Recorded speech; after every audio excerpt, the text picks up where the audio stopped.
এর জন্য কংগ্রেস দলে প্রদেশ কংগ্রেসের জেনারেল সেক্রেটারি করেছে, সাধারণ সম্পাদক আমাকে করেছে, প্রদেশ কংগ্রেসের সাধারণ সম্পাদক আমাকে করেছে। আজকে 2 বছর সংগঠনের কাজ করেছে, যেখানে যে দায়িত্ব দিয়েছে পালন করেছে। এরপরেও আমাকে টিকিট দেওয়ার জন্য আপনারা যদি বলেন নতুন একজনকে টিকিট দেওয়া হয়েছে, তাহলে আয়েশা বেগম চৌধুরী দুর্দিন বিজেপির এজিপির ফ্ল্যাগ করেছেন শুনাইতে। মনে পড়ে আপনাদের আয়েশার কি দোষ ছিল?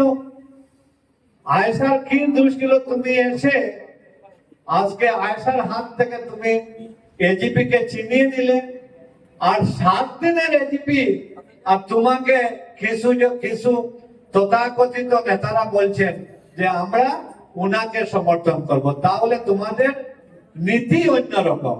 এক নীতিতে দেখো ভাই, পুরানা একজনকে সমর্থন করলে পুরানা একজনকে করো, নতুন একজনকে করায় করতে এখানে। এর কারণে এদের কথায় আপনারা বিলকুল কর্ণপাত করবেন না। কথা হয়েছে যে এখন আমাদের সামনে, আপনাদের সামনে কংগ্রেস আর এজিপির প্রার্থী, সরাসরি কংগ্রেস ভার্সেস এজিপি বিজেপির ফাইট হবে। সোনাইতে বিজেপির কোন সংগঠন আছে? সোনাইতে এজিপির কোন সংগঠন আছে? যখন সোনাইতে বিজেপির শক্তি 88,000 ছিল, বিজেপির শক্তি যখন 88,000 ছিল, তখন বিজেপির ক্যান্ডিডেট সোনাইতে জিততে পারেন। বিজেপির যখন শক্তি 88,000 ছিল, তখন এজিপির ক্যান্ডিডেট সোনাইতে জিততে পারেন। আপনারা বলবেন যে সোনাইতে তো একবার আনোয়ার হোসেন এজিপি থেকে জিতেছেন।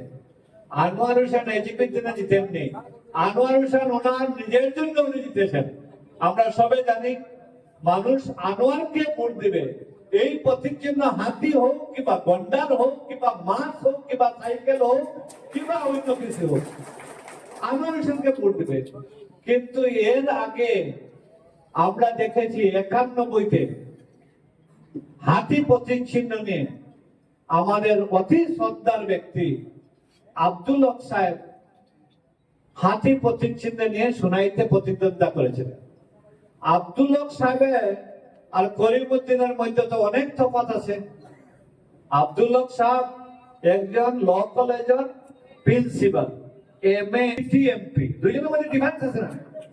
দুইজনের মধ্যে ডিফারেন্স আছে। একজন এমএ এলএলবি ল কলেজের প্রিন্সিপাল, আর একজন হয়েছেন আপাত মস্তক একটা ফ্রড আর টিটিএমপি ব্যক্তি। ওই আব্দুল হক সাহেব হাতির বালা মাউথ হতে পারলেন না, উনি হারলেন। আজকে এরপরে আমিও এজিপি থেকে গেলেছি, না না শুনেন মানুষ এজিপি কে গ্রহণ করেন। এখন যখন আব্দুল হক সাহেব আমিনুল আমরা যখন ওই সময় মুখনা হাতি চড়েছি, এখন করিমউদ্দিন সাহেব বুড়া হাতিতে উঠবেন না আপনারা, কেউ উঠবেন। এর জন্য মানুষ আপনার এজিপি কে ভোট দিবে না, এজিপি কে একটাই ভোট পাবে না, ভোট পাবে যারা ওনার সঙ্গে ঠিকাদারি করেছেন। আমার আলম ভাই বলেছে যারা ঠিকাদারি করেছেন এরাও দৌড়ঝাঁপ করতেছেন, কারণ ঠিকাদারি এদের অসুবিধা হবে, ভুটানের অসুবিধা নাই। উনি বিধায়ক হয়েছিলেন 21-এ, বিধায়ক হওয়ার পরে সোনাই সমষ্টির কি কাজ করেছেন, কি কাজ করেছেন? আমার পারভেজ ভাই বলেছে যে উনি কাজ করেছেন, কাজ করছেন না বললে ভুল হবে, উনি কাজ করেছেন। আমাদের সোনাই সমষ্টিতে মেডিকেল কলেজ ছিল, ওটা এখন অ্যাসেম্বলি ডিলিমিটেশনের সময় ওইটা বড়খোলাতে চলে গেছে, ওই কাজটা করেছেন। ইঞ্জিনিয়ারিং কলেজ সোনাই সমষ্টিতে ছিল, ওটাও এখন বড়খোলাতে চলে গেছে। ইউনিভার্সিটিও বড়খোলাতে চলে গেছে। বিভিন্ন high school, higher secondary school সব শিলচর, দোলাই, বড়খোলাতে চলে গেছে। উনি তো কম বড় কাজ করেননি। মইনুল চৌধুরী সাহেব মেডিকেল কলেজ এনেছিলেন আর উনি বাদ করে ফেলেছিলেন, কাজ তো সমান প্রায় নাকি? হ্যাঁ, উনি তো কাজ করেছে। আমাদের 24টা জিপি ছিল, ওটা 18টা করতে পারেছেন, এটা একটা কাজ নেই। না কম কাজ না তো? হ্যাঁ, আজকে আমার টায়রা বোন বলেছিলেন যে আমি মেডিকেল কলেজের পূব সাইডের গেট 7 দিনের ভিতরে খুলে দেব।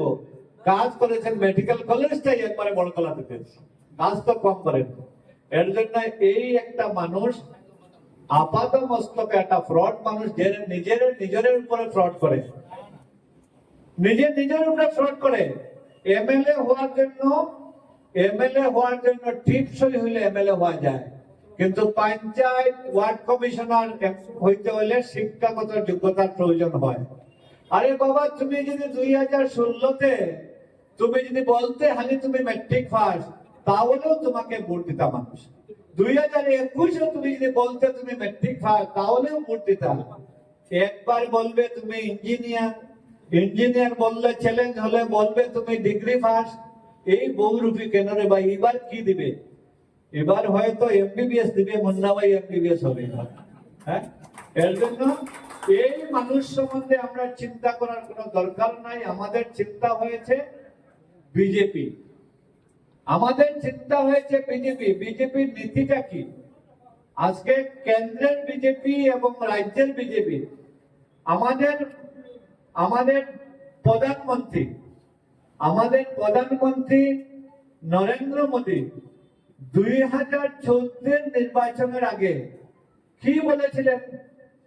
भाई और बहनों, हमको प्रधानमंत्री बना दीजिए, मैं स्विस बैंक से सारा टका लेके आऊंगा। इंडिया ভারতবর্ষের যারা রাজনৈতিক ব্যক্তি হোক, অন্যরা যারা আছে, এদের যারা টাকা সুইস ব্যাংকে টাকা আছে, যারা অবৈধ টাকা, ওই টাকাটা সব নিয়ে আসবো, আর এনে গরিবদের অ্যাকাউন্টে 15 লাখ টাকা দিব। আপনারা 12 বছরের গরিবরা তো 15 লাখ পেয়েছে। তো কেমন পাইছেন আপনারা? কোন মানুষই পাইছেনি? আপনারা নিশ্চয় যখন বুথ প্রেসিডেন্ট আপনারা জানবা আপনার এরিয়ার কেউ পাইছেন। এরপরে উনি বললেন 2 বছরে আমি প্রত্যেক বছরে 2 কোটি বেকারের চাকরি দেব। ওই 2 কোটি তো বেকারের চাকরি হলো না। উনি বললেন যে মনমোহন সিং সরকারের সময় পেট্রোলের দাম 50 টাকা হয়েছে, আমি প্রধানমন্ত্রী হলে ওটা 40 টাকা করব। আজকে পেট্রোলের দাম প্রায় 100 টাকা। উনি বললেন ডিজেলের দাম মনমোহন সিং এর সময় 45 টাকা হয়েছে, এটা আমি 35 টাকা করব। আজকের ডিজেলের দাম 90 টাকার অধিক হয়েছে। উনি বললেন আমি ডালের দাম কমিয়ে দেব, আজকে তেলের দাম কমিয়ে দিব। কোথায়? তেল আর ডালের দাম তো আকাশ ছোঁয়া। ওরা বিজেপিরা বলে যে বিজেপি নাকি হিন্দুর দল। আপনারা মনে করেন না বিজেপি হিন্দুর দল? বিজেপি হিন্দুর দল নয়, বিজেপি আদানি আম্বানির দল। বিজেপি আদানি আম্বানির দল। বিজেপি যদি সত্যিকারের হিন্দুর দল হতো, তাহলে হিন্দুদের জন্য আলাদা পেট্রোল পাম্প থাকতো। যাও ভাই পেট্রোল পাম্প, ও পেট্রোল পাম্পও গেলে তোমরা 50 টাকায় পেট্রোল কিনবে, 45 টাকায় ডিজেল কিনবে। আর মুসলমানরা যে পেট্রোল পাম্পে যাবে, এখানে 90 টাকাতে ডিজেল কিনবে, 100 টাকাতে পেট্রোল কিনবে। এটা তো হচ্ছে না। আগের গাড়ি হিন্দু 100 টাকা দিয়ে পেট্রোল, বাদের গাড়ি মুসলমান 100 টাকা দিয়ে পেট্রোল, এরপরের গাড়ি খ্রিস্টান 100 টাকা দিয়ে পেট্রোল। ওইটা তো চলে না। আজকে হিন্দুদের যে সত্যিকারের যদি বিজেপি হতো, যে হিন্দুদের জন্য আলাদা কালামাল থাকতো। যাও ভাই এই দোকানে হিন্দুদের জন্য ডালের মূল্য 60 টাকা, তেলের মূল্য 100 টাকা, এটা তো নাই। আজকে দ্রব্য মূল্য যেটা বৃদ্ধি হয়েছে, উনি বলছিলেন মনমোহন সিং সরকারের সময় যেটা হয়েছে ওটা কমাবে, বরং আকাশ ছোঁয়া হয়েছে। আজকে কংগ্রেসের 60 বছর শাসন করেছে, 60 বছরে গ্যাসের মূল্য হয়েছে 500 টাকা, আর নরেন্দ্র মোদীর 12 বছরে গ্যাসের মূল্য হয়েছে 1000 টাকা। এখন 1200 টাকার উপরে হয়ে গেছে, 1100 টাকা। কোন জায়গায় 1300, কোন জায়গায় এখন ব্ল্যাকে 2000 চলে। গ্যাস পাওয়া যাবে না। কোথায় কোথায় কাজের কোনো মিল নাই। আজকে আমাদের মুখ্যমন্ত্রী বলেছিলেন যে আমাকে মুখ্যমন্ত্রী বানান, আমি শাইনিং আসাম বানিয়ে দেব। কোথায় শাইনিং? উনি বলেছিলেন আমাকে মুখ্যমন্ত্রী করেন, আমি শিলচরে ফ্লাইওভার করব। নির্বাচনে আসলেও ফ্লাইওভারের শিলান্যাসের কথা মনে হয়। নির্বাচন গেল, শিলান্যাস চলে গেল। মুখ্যমন্ত্রী বলেছিলেন, আমাদের কেন্দ্রীয় সরকার বলেছিল, বিজেপির ম্যানিফেস্টোতে আছে, আমরা বরাকে একটা লজিস্টিক পার্ক করব। ঘোষণা হয়েছিল, নিতিন গাডকারি 700 কোটি টাকা দিয়েছেন বলে পত্র পত্রিকায় বার হয়েছিল যে শালচাবড়াতে এটা লজিস্টিক পার্ক করবে। কোথায় লজিস্টিক পার্ক হয়েছে কি? আমরা শুনেছিলাম দোলাইতে একটা জু হবে, আমরা শুনছিলাম না? আমাদের পরিমল শুক্লবৈদ্য যেটা যখন ফরেস্ট মিনিস্টার ছিলেন তখন বলা হয়েছিল এখান থেকে কিছু মানুষকে উচ্ছেদ করা হয়েছিল, রজনীকাল থেকে শুরু করে এতদিন জনের বহু মানুষকে উচ্ছেদ করা হয়েছিল। উচ্ছেদ করার মূল কারণ ছিল এখানে একটা ন্যাশনাল পার্ক হবে, যেখানে কাজিরাঙ্গার মতো মানুষের মতো একটা ন্যাশনাল পার্ক হবে। কোথায় ভাই পরিমল না?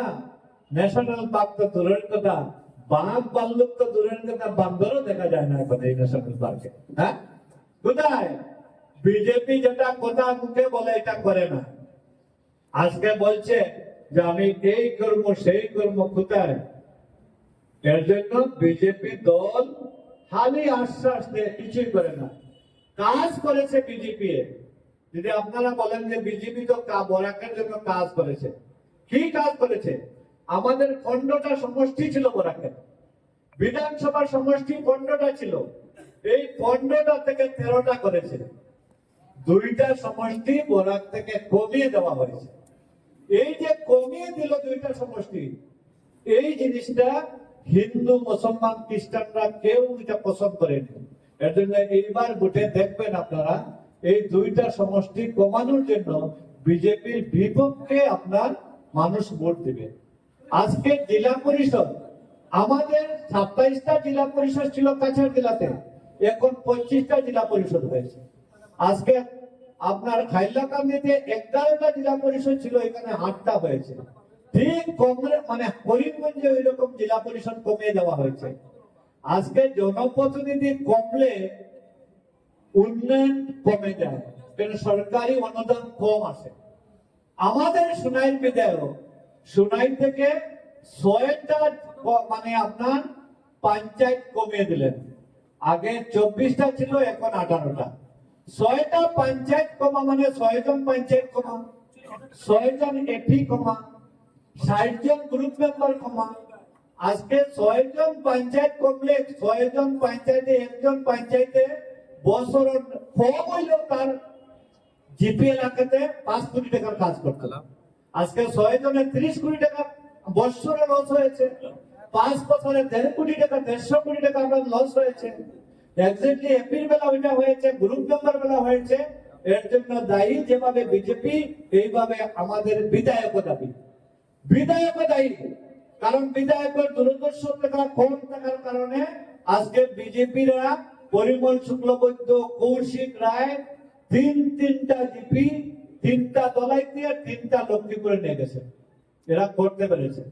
আজকে করিমউদ্দিন সাহেব ওনার বারবার একটা ভাষায় বলেন যে আমি তো কম কাম করিনি, আমি 600টা রাস্তাতে লাল মাটি ফেলেছি। আচ্ছা বলেন, এমএলএর কাম কি লাল মাটি পালানো? গ্রুপ মেম্বাররা লাল মাটি করেন, যে ওই যে এটার প্রমাণ হয়েছে যে 5 বছর কোনো কাজ করেনি, 5 বছর কোনো কাজ করে, এটার প্রমাণ আমি বলতে পারবো। আপনার অর্ধেক বাঁশকান্দি ব্লকের প্রায় যারা, এরা আগে আমাকে আপনারা পাননি, আমি 16 থেকে 21 পর্যন্ত বিধায়ক ছিলাম। যারা সুনাই যারা আছেন এরা পেয়েছেন। আমি যখন বিধায়ক হই তখন হোলি ক্রস থেকে সোনাবাড়িঘাটের পর্যন্ত এই যে রাস্তা, সামনে রাস্তা, এই রাস্তাতে মিজোরামের গাড়ি ফেসে থাকতো, মানুষ জাল মারতো, এতটা বড় বড় গর্ত ছিল। হোলি ক্রস থেকে সোনাবাড়িঘাট পর্যন্ত বিধায়ক হয়ে 6 মাসের ভিতরে এটা প্রায় 20 কোটি টাকা দিয়ে সম্পন্ন করা হয়েছে। আজকে সোনাই রাস্তা কাটার জন্য প্রায় 400 কোটি টাকার কাজ করেছে। সোনাইতে ওয়াটার রিসোর্সের ডিপার্টমেন্টের দ্বারা সোনাই নদী প্রোটেকশন, বরাইক নদী প্রোটেকশন, আমজু নদী প্রোটেকশন স্যাংশন হয়েছে। আজকে সোনাইতে একটা নবোদয় প্যাটার্ন রেসিডেন্সিয়াল স্কুল করতে পেরেছে আপনার বইলা টিলা দক্ষিণ মনপুরে। সোনাই শিলপুরিতে একটা ওমেন রেসিডেন্সিয়াল কলেজ করেছিলাম, আজকে এটা রাখতে পারেননি আমাদের বিধায়ক, এটাও চলে গেছে বড়কলাতে। আজকে সোনাই দুইটা আর্টস কলেজকে সায়েন্স স্ট্রিম স্যাংশন করেছি। বিভিন্ন স্কুল প্রতিষ্ঠানে সরকারি অনুদান দিয়েছি এমএসটিপি ফান্ড থেকে। আজকে উনি বিধায়ক হওয়ার পরে এমএসটিপি ফান্ড থেকে 1 টাকাও আনতে পারলেননি। আমি এমএসটিপি ফান্ড থেকে প্রায় 200 কোটি টাকা আনতে পেরেছি। 200 crores এমএসটিপি ফান্ড থেকে এনেছি। আজকে সোনাইতে 1 টাকারও এমএসটিপি ফান্ড থেকে আনতে পারেনি। আজকে এনআরজিএস এর সোনাইতে 3টা 4টা ব্লক ছিল, আগের সোনাইতে 5টা ব্লক, একটা Sonai block, Baskandi block, Masimpur block, Borjalenga block আর শিলচর ব্লক নিয়ে সোনাই সমষ্টি ছিল। আমার সময় আমি সোনাই এই যে বৃহত্তর পুরানা সময় সোনাইতে প্রায় 454টা সিসি ব্লকের রাস্তার কাজ করতে পেরেছি আমার সময়। এই 5 বছর একটা সিসি ব্লকের রাস্তা করতে পারেননি। এনআরজিএস এর 1 টাকাও স্যাংশন করতে পারেননি। আমার সময় স্যাংশন করা কাজের টাকা উনি ওনার ভেন্ডার দিয়ে আত্মসাৎ করেছেন, কাজ না করে। আজকে উনি কি বলতে পারবেন কোথায় কি কাজ করেছেন একবার বলেন না। আমি তো যখন বিধায়ক ছিলাম 5 বছর পরে আমি একটা বই প্রিন্ট করে জনসাধারণের কাছে দিয়েছি, এই নেব আরটিআই মারতে লাগবে না, আমি কি কাজ করেছি 5 বছরের ভিতরে এই তোমাদের কাছে খতিয়ান তুলে ধরলাম। আমি খতিয়ান তুলে ধরতে পেরেছি কি কাজ করেছি। করিমউদ্দিন সাহেব আপনি একবার খতিয়ান দেন না, আপনার বেশি দিতে লাগবে না, আপনি এমএলএ কাজ কই করেছেন একবার খতিয়ান দেন না, একবার খতিয়ান দেন যে এমএলএ কাজ করেছেন। আপনারা তো প্রত্যেকজন বুথ এলাকার আছে, এমএলএ কাজ দেখেছেন নি? 5 কোটি টাকার কাজ দেখেছেন নি? কোথায় নাই।